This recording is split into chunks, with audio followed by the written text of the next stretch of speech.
zinagushikamiriki wanyaguruke ibyiza byose wakoze binakwise ari we wabibaye niwakire akagashikamatanye ewe mana utangira n'imirima ibyiza ukora sinareza kubivuga. Bakunzi banywanyi ba Axia Vibes TV, iteka ryawe, iteka ryanje, iteka ryacu, Vibes TV ukwemera kuvyara ubuzima. Turi ku munsi wa mbere, umunsi iyo twagiriwe ibakwe dusangira ikiganiro ca Pati Ndakwibarize.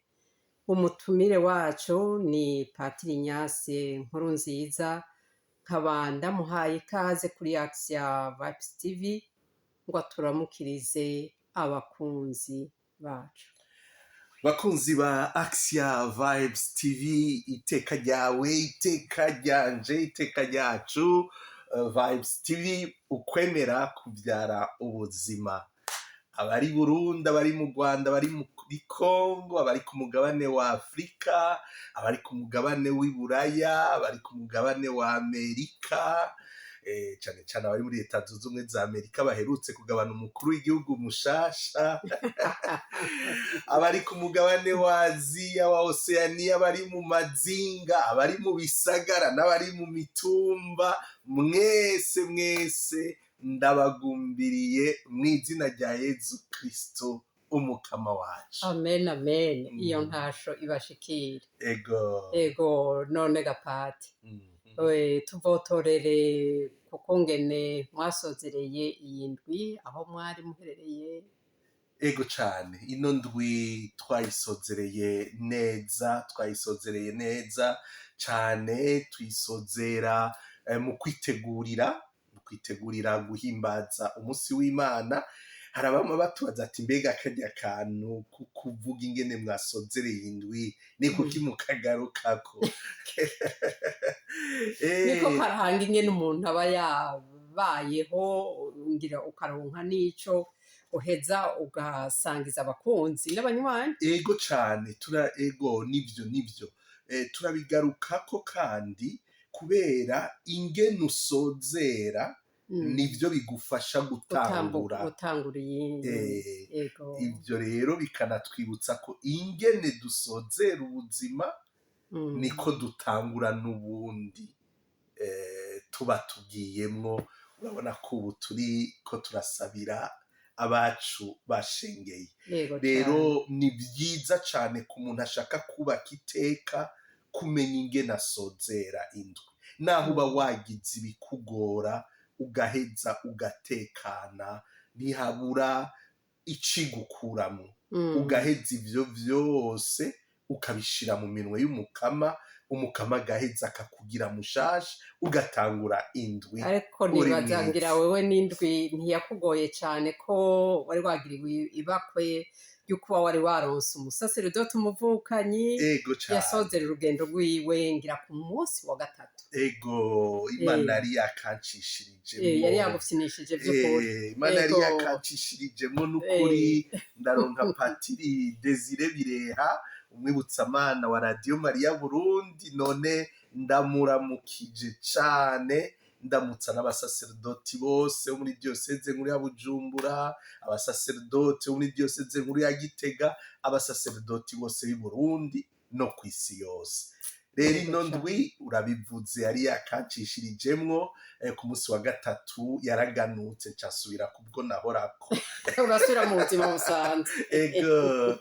Rero ku munsi wa gatandatu, ku munsi wa gatanu turategura uturirimbo tuzokoresha ku munsi w'Imana. Ku munsi wa gatandatu twarabaye mu vyiza vy'Imana mu gisagara ca Uppsala, twaramukije abantu bose baba muri ico gisagara ca Uppsala. Ico gisagara uranagikunda cane, ngira ni kubera ico cakwakira ibishika. Si jewe ndagikunda gusa, ni gisagara gikundwa cane ngaha muri iki gihugu. turacarondera igituma ngira nuko kiri ekologike. oya ni kubera cakwakiriye ngira ngo ko hari ibindi bisagara vyiza gose ngaha muri iki gihugu. nako ngira ko bakarimwo. Rero turasangira ibyiza by'umukama, turakeza abavukanyi bahimbaza amavuko, n'ukuri biraryoha cane, turakorana nk'umuryango. None ndasubiye gukeza Ines, ndasubiye gukeza Elvis Toussaint, ndasubiye gukeza Greta wo muri Stockholm mugabo ubu ari mu gisagara ca Neshe. Ndasubiye gukeza abantu bose bavutse muri uku kwezi kwa 11. Ego hanyuma rero ku munsi wa Mungu turahimbaza umunsi w'Imana.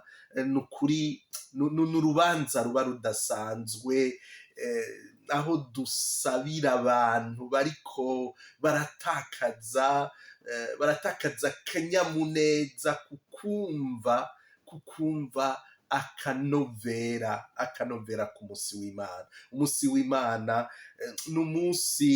n'umunsi dusubira kwidegembya, n'umunsi dusubira kubohoka, abakuru abato, twese tugahurira imbere ya Data, tugacika abana, akaduhezagira, akatugaburira umubiri n'amaraso by'umwana wiwe kuri twebwe abakatolika, abandi akabagaburira ijambo, akabagaburira imihezagiro. Nuko rero twahejeje umunsi mbere. Ejo harimwo akabirya ngaha muri Suède, wari umunsi mukuru w'abapapa. None abantu bose batewe iteka ryo kuba ba serugo, ryo kuba abapapa. Imana ikabatiza ako kazina ka dawe, kababita dawe. Nukuri basubire bihweze iyo Mana dawe wa twese ingene yigenza, biheze bibatume baba abapapa biteka mu ngo zabo, abapapa biteka muri ekereziya no mw'isi yose. Ego Imana ibatuzigamire kandi yego basanga iryo teka. Ni iteka ridasanzwe cane gose. None Gapati, subira uduze rya semo rya cacigwa mwatangura kuza muradusabikaniriza. Ego cimico, akaranga, ingene umuntu abinywanisha n'ukwemera kugira by'ukuri agumane ibintu bizima. Hari aho umengo ukwemera kwacu tugushize mu mico umengo turaguta, ntibijana, ntibihura. Ariko n'ukuri uriko uradufasha kuduga kumva ko biranwana by'ukuri. Ego cane. Uno munsi nari maze iminsi ifatira ku bintu vyiza. Uno munsi nagira ngo cishemwo akantu atari keza mu muco wacu. Patako niho kigumireza akatari keza. Ego kaca katwereka ingene inkuru nziza iheza ikaza no muri ico kitari ciza, no muco tubwira ko atari ciza, bigaheza bikadufasha kubaka ukwemera kwacu.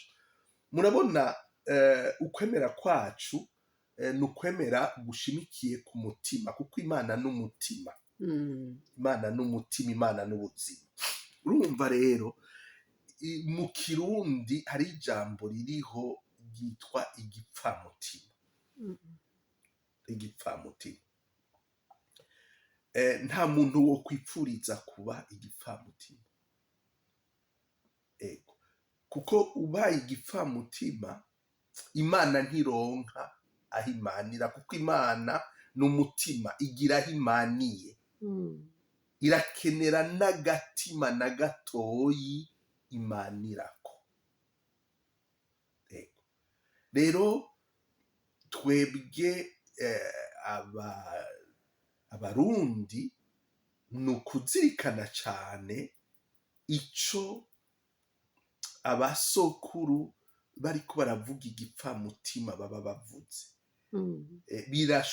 Birashobora kudufasha gutegera ibicumuro, ibyo twita ibicumuro uyu munsi. Ko kenshi hari igihe abantu bavuga ibicumuro ukamenga barinda kwiyumvira rwose ibicumuro tubana nabyo.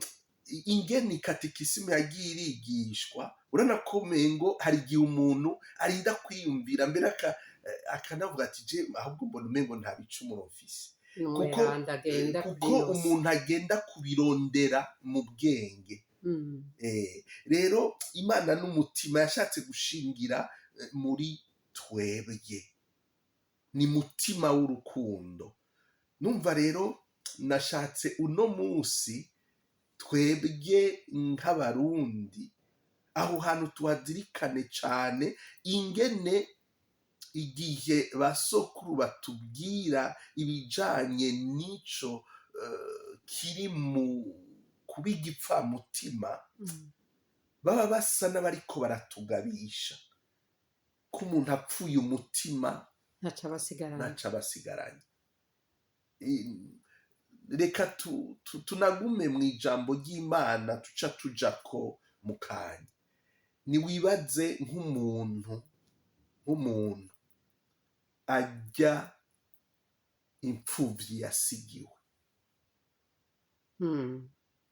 umuvyeyi agapfa akagusigira abana biwe, uri nka inarume, uri nka se wabo, gira ati uranderera abana, nawe ukarya mbe bavyita ibisigi, ukabarya ukabaherengeteza. Ivyo ni n'akarorero gatoyi ko kwitwa igipfamutima.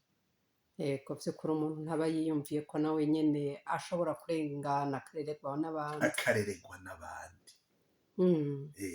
Ivyo rero iyo tugiye tukabiraba mu muco, niho vyoheza bikadufasha igihe twegera Imana, kuko kumbura ubisomye ingene babivuga mu Bayahudi, hari igihe uvuga uti nivyo mu bwuzure bwa kera, ariko ubizirikanye, kuko iyo duca mu kibano ubu hari yaba usanga izo mpfuvyi zarakuze zigashinga intahe ingene zafashwe, kandi abazifashe nabi ugasanga n'abantu bari kuba babareze bamwe bari mu nama nkuru za paruwase, bamwe basangiza. Urumva bya bintu rero bitajana, kubera womengo ivyo vy'idini n'ibintu biri hariya bidafatanye n'umutima, bidafatanye n'ubuzima bw'ukuri. Rero aho hantu tuzohabandanya, ariko mbaye ndafata ku gatoyi tukiyumvire ko ingene abarundi bamye bategera yuko ubuzima nyabuzima bushingiye ku mutima. Yego Pati, iki kintu ni ikintu gikomeye cyane cimbitse, kuwotekana akaciyumvira vy'ukuri. Ego, iyo umuntu apfuye umutima aba apfuye wese, ntaco aba ariko agendako. Kandi umuntu atagira umutima nawe nk'uko n'Imana iba mu mutima wacu, uba mu mutima wanje. Ego, ngira ngo numva ari amajambo aremereye ingene yashize ako karorero utanze. Ego, nibaza ko hari abo kazokora ku mitima nk'uko mubivuze. None Gapati, subira ubu naho nyene utuduze twigwira dushobore kwigumira muri wa mudiho w'ijambo ry'Imana, ijambo twazirikanye ejo ku munsi w'Imana, kugira ngo dushobore kumara iyi ndwi. n'ukuri hari aho tugenda mu nkuka z'imisi ugasanga umuntu umengo ntaco atahana, mugabo umuntu agire basi n'ijambo rimwe rimukwega rikamuduza muri ino ndwi rwose cyane. Reka mpere kuri kijya gisomwa twakuye mu gitabo c'Abami, Eliya ahura n'uriya mupfakazi w'umworo, w'isarepta. Ubwa mbere mpere ngaho kuri iryo jambo aboro, kuko no mu njiri yari injiri itugarukana ngaho nyene. Itugarukana ngaho nyene, umupfakazi atanga utwo mutunze twose, yigana uriya mupfakazi w'isarepta. Ego rero ubwa mbere imana yacu ni imana ishaka ko duhindura indabo, ingene turaba ubuzima. Urazi burya n'abantu bemera ibimana iyo tuvuze ibimana n'izabari, ni ibimana bitavuga ntibyishure, ibimana by'ibibumbano. N'abantu bemera ibimana by'ibibumbano baremera ko ivyo bimana bitanga ubutunzi, ivyo bimana bitanga abana, ivyo bimana bitanga ubuzima buboneka, umuntu avyibushe, umuntu ego. Ariko rero hageze ku bukene, hageze ku bworo, hageze ku kutagira shinge na rugero, ivyo bimana ntaco bisubira gufasha.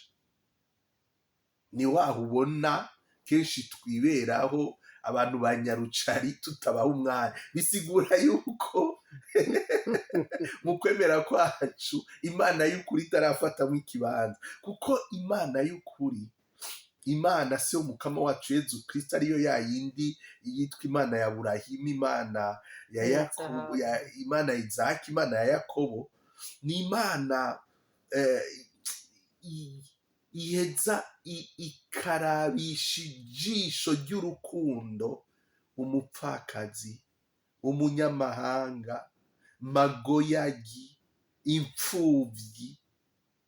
Ni imana ego irabisha ijisho riha iteka abo bantu. Ego muri ino ndwi rero twegera iyo mana ya Yezu Kristo, kuko biroroshe cane kuvuga ati narahezagiwe kuko uri ahantu hari amatara adacika, ko waravyaye abana bakaba bameze neza, n'ibindi. Ariko biragora iyo hatanguye kujamwo ingwara, iyo hatanguye kujamwo ingorane, iyo umuntu atanguye kuba amagoyagi, biragora. Kugira rero ugume ubona iteka muri abo bantu, iteka mu mupfakazi, nuko uba warahuye n'imana y'ukuri, imana rukundo rutagira nkunzi. Muri ino ndwi rero ndabipfurije guhura n'iyo mana, ko turakenera guhura nayo. Byama biryoshe kwicara mu rugo kwa minisitiri, gutumirwa kwa minisitiri, ariko nka hariya iwacu n'abagenda mu buruhuko sinzi bangahe bashika mu makaritiye nka Buterere, bashika mu Gikoto sinzi, za Ruvumera. Ariko hariya abantu hari igihe usanga hariyo n'inshuti, ariko bisaba guhura n'iyi mana. Iryo ni ijambo ryotugumiza mu nzira yo guhinduka, ndabibipfurije muri ino ndwi. Irindi jambo numva nobasangiza nuko n'umworo atabura ico ashikanira umukama.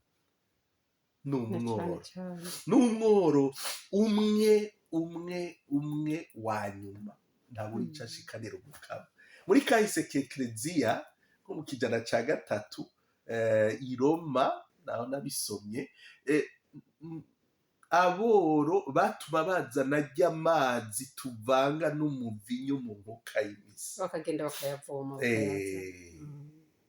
Ega kenshi tuba boro ku mutima pasi. Iyo ubaye mworo ku mutima niho bigorana ukabura n'icyo uri gutanga. Aca tugaruka kuri bya bindi byo gupfa ku mutima.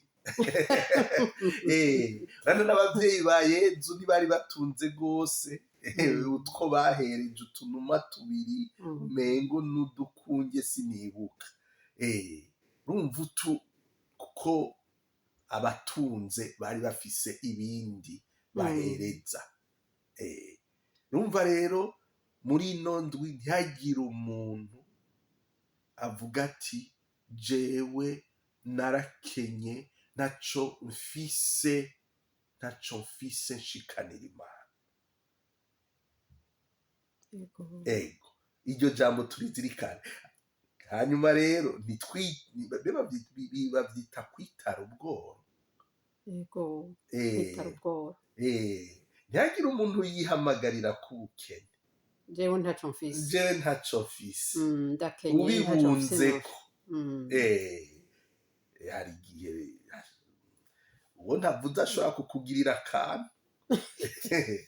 Wego urumva ivyo bikunda kuba cane cane iyo hakeneye nk'imfashanyo canke nk'umuntu aje kukugurana ngo yajewe ntaco mfise noguha.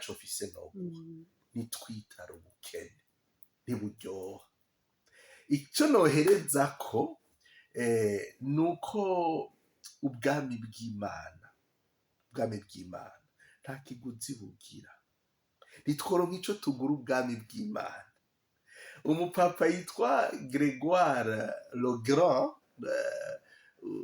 bo mu kijana ca 6 niwe yabisiguye neza avuga ati ubwami bw'Imana, ikiguzi c'ubwami bw'Imana n'ivyo ufise vyose.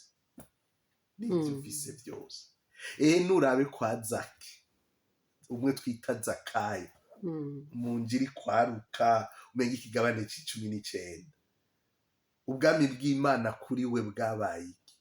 Amaze guhura na Yezu, igice c'ivyo yari atunze, ikindi gice naco akiriha abo yari yaragiye ariba, anyanganya, agirako forode. Ni vyinshi cane. Ivya Sezari kwa Sezari. Urumva ni vyinshi rwose. Kuri Petero na Ndereya tugiye muri Matayo ikigabane ca 4, ubwami bw'Imana ikiguzi cabwo cabaye Yezu ababwiye ati nimungurikire. Baciye basiga insenga zabo ngaha n'ubwato bwabo. Ubwami bw'Imana kuri bo ewo havuga ngo isenga n'akantu gatoya, uragenda utembere mu Kabezi ufyine ku rusenga. Oya si gatoya, ikintu kiba kigutunze ntaba ari gitoya. Urumva ubwami bw'Imana kuri Petero na Ndereya bwabaye ico. Kuri wa mukecuru twumva tusanga no kwa Luka, udusenge tubiri twose twomutunze aradushikana. Nitwo Yezu aheza agashima. Ubwami bw'Imana kuri we n'utwo dusenge tubiri. Ntaco dufise tutahawe, ivyo dufise vyose ico turi. Ego mbere Luka aranayica n'umurya kavuga ati, ariko aratubwira amajambo ya Yezu ngo uzokwakira abo bato bato akabaha ico banywa naho coba ari ikirahuri c'amazi apfutse, impera yiwe ntizobura. Ubwami bw'Imana burashobora kugurwa ikirahuri c'amazi afutse utanze ku bw'izina rya Yezu. Urumva rero nta kiguzi twovuga ngo niki, n'ivyo ufise vyose. Ari igihe ari ico kirahuri nyene wari usigaranye, ari ako gafu nyene kogutunze. Ubwami bw'Imana n'ivyo utunze vyose. Hanyuma nawe ugaheza kuko iyo utanze ugenda uriga gutanga byose ni wewe uba uri kuritanga buhoro buhoro ugasigara ubuzima bwawe rero bushingiye kuwo wizigiye umukama. Ego tugerageze muri ino ndwi dutegere iyo nkuru nziza y'ubwami bw'Imana, ikiguzi cabo tuheze twige kubwinjiramwo ntitugume inyuma yabwo. Ego urakoze cyane Pati kudufungurira, kandi ni ukuri ayo majambo arakaze mugabo aradufasha. Ego none Gapati, nta kabonisi wowe ufise uyu munsi? Akabonisi sinokabura. Akabonisi ndagakura muri uno musi w'Imana ujya mu pfakazi w'umworo w'Isarepta yarampimbaye gose, kuko ujya mu pfakazi two mushira mu bapagani. Ingene twebwe tuvuga iryo jambo abapagani naho narikunda, no kuvuga ntiyari mu gihugu c'isezerano, ariko urabona ukwemera kwiwe. Ntiyarazi iyo mana y'Isirayeli, iyo mana yande ya Musa, iyo mana ya Burahimu, ya Izahaki, ya Yakobo, ntayo yarazi. Wewe yarazi imana ya Eliya. Ariko urabona yuko agafuka atahetse, utuvuta tutahetse kubera ukwemera kwiwe. Rero bantu dusenga, basaseredoti bakirisu, tuze turitonda kwibaza ati naka n'umupagani. Hariho ukwemera usanga kwinyegeje ahantu utoca n'ikanda. Muri ino ndwi tuze turaca bugufi, tugira ijisho nk'irya Yezu muri bijya bihangange byose byari byarize Imana aheza akabona ujya mu pfakazi. Natwe muri ino ndwi tugire iryo jisho ribona ibinyegeje kubera twuzuye ubwitonzi bw'Imana. Amen, amen. Ego Pati, turiko tugenda tugana ku musozo. Nashaka udufashe gukirurutsa umutima, udushikane ku kirimba kwa Papa. Kwa Papa ni ikimenyetso cy'urukundo n'umubyeyi. Kandi azi kumukurikirana cyane rwose. Wama kuri uyu munsi wa Mungu yarasubiye arampimbara, atwibutsa yuko tutoruha mu gusaba amahoro. Gaheza nkabona ingena hera muri Mozambique haherutse kuba imvururu zikurikiranye n'ivy'amatora, kabona ariko aravuga ati Sudani ntabayivuga, ariko mushaka kwibaza abantu bariko barapfa muri Sudani. Avuze ivyo bibanza bibiri abashatse kutubwira ati ego mutumbereze ijisho kuri uyo mugabane wa Afrika. Za Somalia ntitubwiuga turazivuga, hirya no hino ahantu hari ubu muri Chad naho nyene hadutse ingwano na ba bantu bagendera ku vyiyumviro bikaze za Boko Haram. Ntituruhe no gusaba amahoro, nitumenyere intambara. Papa aguma avuga ati intambara ni defete pour l'humanité, ni ugutsindwa k'ubuntu. Agaheza akagenda muri Myanmar, agashika muri za Birmania, ibyo byose ariko arabikora nk'umusubirizi wa Petero, kugira dufashe twebwe natwe abakatolika, abakristu mu gusenga twagura umutima, ashikana ijisho kuri aho hataboneka. Tubona za Ukraine, Israel, nazo nyene arazivuga, ariko zitavuga byose ariko harapfa umuntu, tuhashikana agasabisha. rero twifatanye n'umuvyeyi wacu papa. Ni ikintu gikomeye gose. Arasubira aranaduhamagarira, kubera uyu munsi yatanguye inama yo kuraba ingene twozigama ibidukikije ino si tubayeko, kugira ngo ntihabandanye hashuha. Urabona ko ubushuhe bubandanya buba bwinshi, na twebwe atakaneje turaronka. Turatanguye kugira oya ubwoba. reka karagumyeho kare. Urumva ntidukunda bimwe. Urumva rero papa arasubira, ni umwe mu bapapa aduhamagarira kumva ko ubukristu butegerezwa kudufasha kuzigama iyi si yaduhaye, ayita inzu rusange. C'est notre maison commune.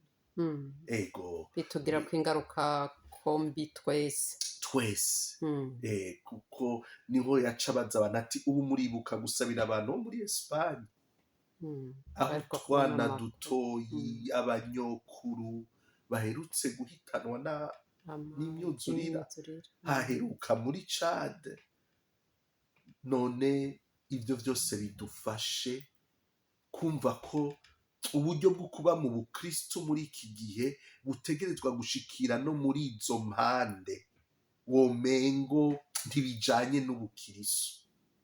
Ego hanyuma rero abepiskopi bo mu Bufaransa bahora bakoraniye i Lourdes mu nama yabo, baraheza barayisozera. N'ikintu ciza iyo ubonye abepiskopi bakoraniye hamwe bariko barazirikana, usanga n'abepiskopi barenga amajana. Urumva. Hanyuma rero ekereziya katolika mu Bufaransa n'ahandi Buraya muri rusangi irahura n'ibihuhusi byinshi. Iyo rero abepiskopi bakoranye baraheza bagatanga ijambo ry'umwizero. Ego turaramukije abakristu bose rero bari mu gihugu cy'Ubufaransa. Mbere turabakeza kuko ya katedrale yari yarahiye, Notre Dame de Paris. Ego izosubira kwinjirwa mu minsi igiye kuza, kandi kudushikanwa tw'abato n'abakuru. Ego abagiye barakora muri bwa bworo. Ego ni ikintu gihimbaye cyane. Ego urumva rero ntitwohereza hariya, turaheza tugaca tuza ngaha iwacu. Abavukanyi bo muri paruwase ya Orebro basenga mu Kirundi no mu Kinyarwanda bari bagiye hariya hafi ya Norvege Karlstad, baja kuramutsa umubano wa hariya. Ni ikintu gikomeye rwose, kubera ngaha ibintu byo kuramukanya tubimenyereye ari udoboka akagenda, cyangwa uwo musangiye akaryango, ariko mu izina rya Yezu umubano ugahaguruka. Twabye tuvugana n'umusaserdota w'Orebro, mvuga nti ni ukuri muze tudomeke iryo tara, uyo mugenzo mwiza tuwuheko. Kwiga guhaguruka nka Bikira Mariya. Ego tugaheza guhagurukana inkuru nziza, umuntu akaja kuramukanya. Ego cyane. Ivyo ni ibintu bitamenyerewe cyane muri iki gihugu, n'ukuri by'ukuri n'agakuru keza. Ego nkandagiza rero ndamutsa abakristu bose b'i Burundi. Misi ya Mungu i Burundi ndakunze kuraba imisa kuri katedrale, ukaraba urabona nyene ko aba ari umunsi mukuru udasanzwe. None abakristu bari muri ekereziya y'u Burundi, yaba muri ekereziya katolika, yaba mu mashengero ya bene wacu bemera Yezu Kristu, ndabaramukije cyane, ndabipfuriza kubandanya inzira batanguye. Amen. Nibaze ko iyo ntasho izobashikira igihe batazoba bibagiye gufyonda kuri sabone. Ivyo wonye nizere ko imbere ko baraba iki kiganiro aricyo kintu ca mbere bahera ko pati. Gose nukuri, kandi ndabakengurukiye. Ndabona yuko turiko turagenda twababa 1,500. Bya 2,000 navuga bigira bishike bigira bishike cyane gose tunanabirenze gose cyane gose bakunzi banywanyi ba Action Vibes TV turabakengurukiye cyane gose twari mu kiganiro Pati ndakwibarize nukuri ikiganiro kiraryoshe cyane gose kiri mu kuzirikana kwimbitse ntikibacike kandi mugisangize inshuti n'abagenzi mugire indwi nyeranda indwi nziza y'agatangaza ego cyane ego ibabere n'ukuri indwi y'umugisha ego bye bye bye bye